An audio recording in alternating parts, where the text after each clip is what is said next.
Hello and welcome to the Introduction to Ansible section of this course.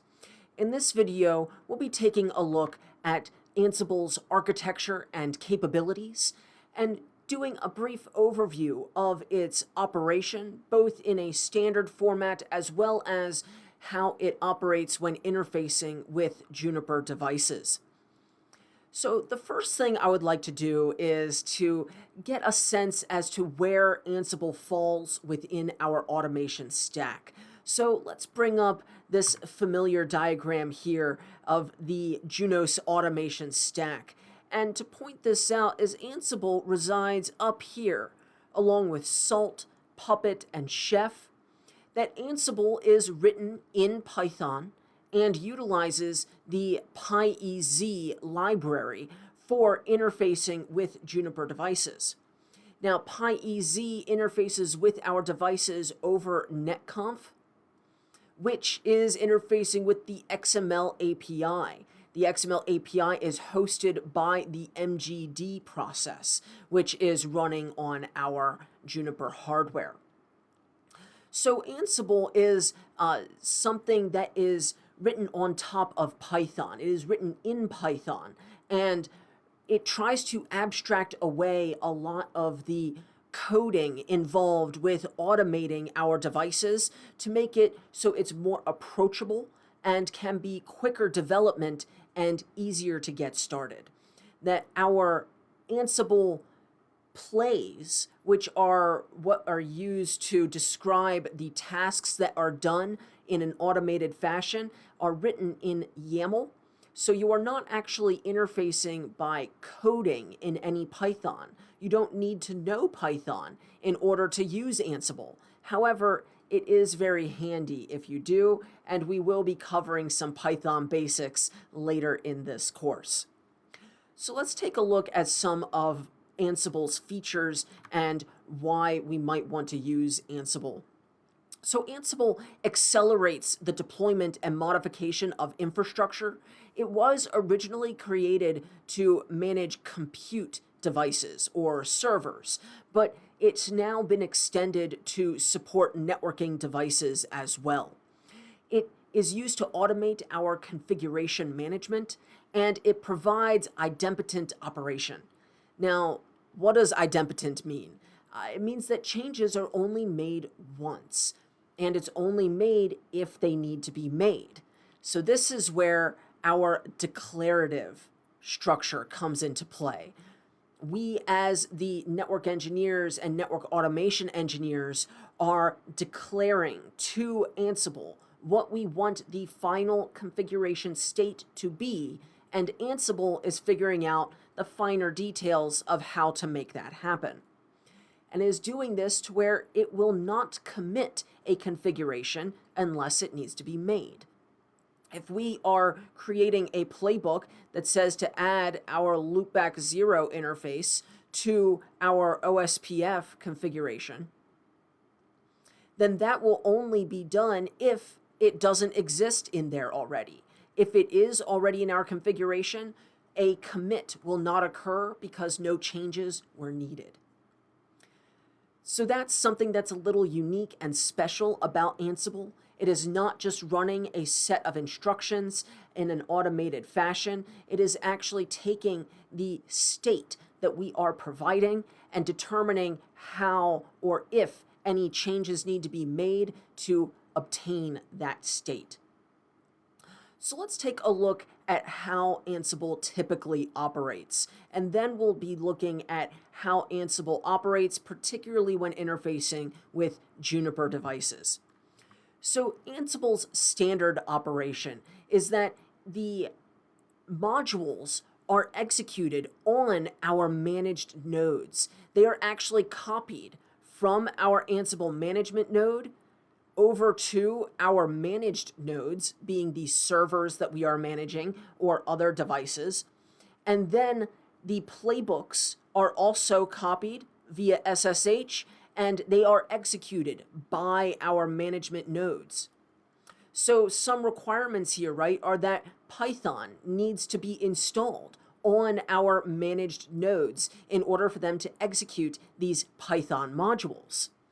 Now, this is great when you have the ability to copy your modules over to a device that can execute them locally, because that allows for something very scalable, right? Is that you can copy this all over, they can execute it and report back what happened. And that allows for an extremely scalable operation. However, in the case of our Juniper devices, that would put some requirements on our Juniper device that would be perhaps problematic, of having space to copy the modules over, of actually having Python available on our device to execute these modules. These are not things that Ansible wanted to go with, so we changed this operation just a bit. In Junos Ansible operation, the modules are executed from the Ansible management node.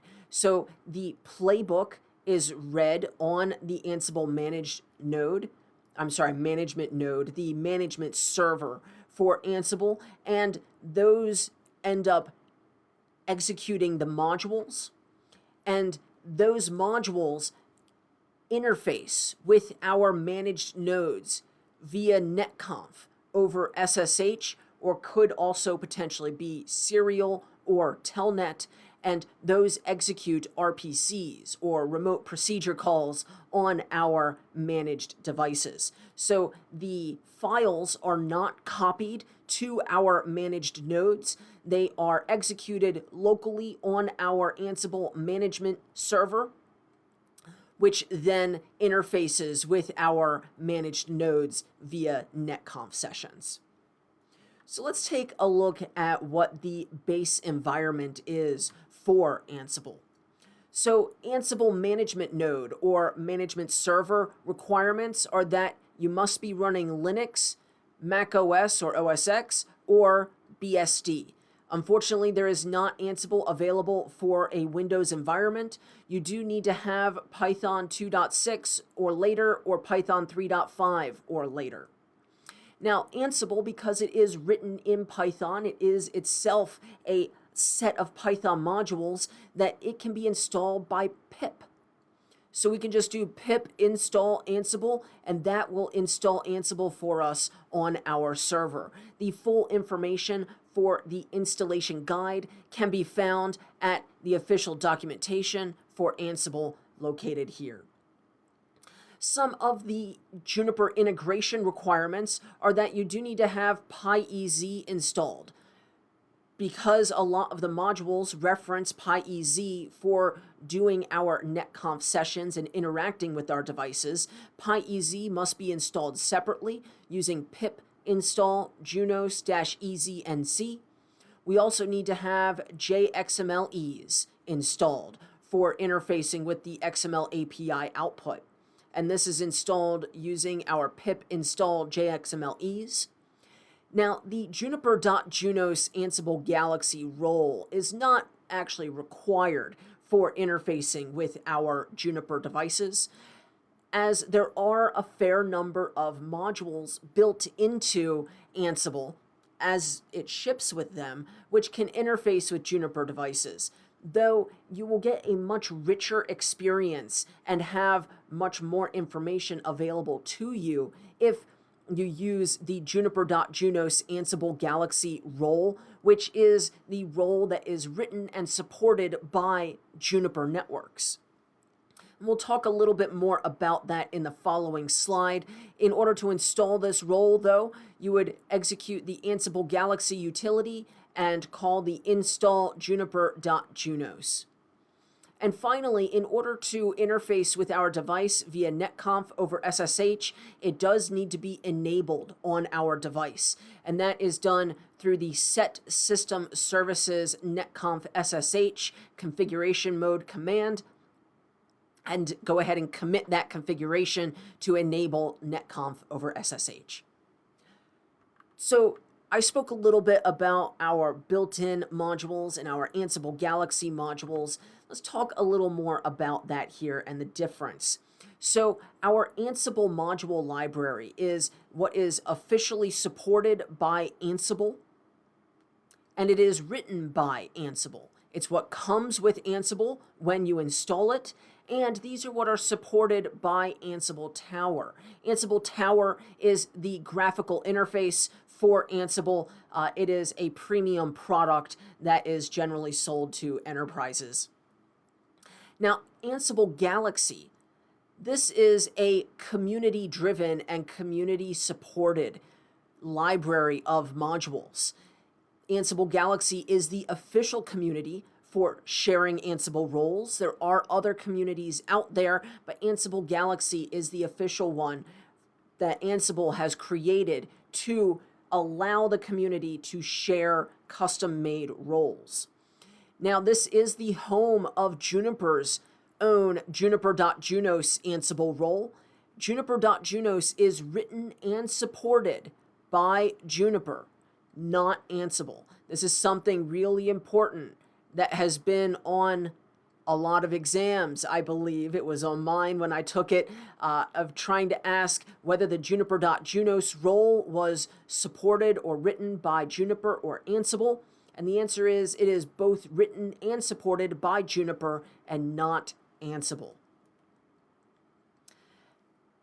Excellent. And Ansible Galaxy does allow the separate installation of roles using this syntax here of Ansible-Galaxy install and then the name of the role that you would like to install. So these are the libraries available for your modules. Let's take a look at what some of the modules are that we would be interested in. So the built-in Ansible library, what comes shipped with your Ansible installation, are these modules here for interacting with Juniper devices. As you can see, there is a lot of functionality here. You don't have to install the Juniper.Junos role in order to interact with your Juniper devices. However, you will have a much richer experience and have much more support from Juniper and have more documentation available on Juniper's website for the Juniper.Junos role modules.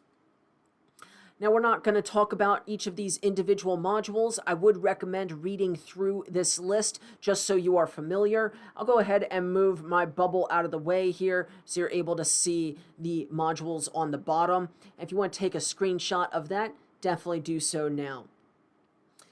Great. I appreciate you going through this with me. I hope that this has been informative for you, and I would like to thank you for viewing.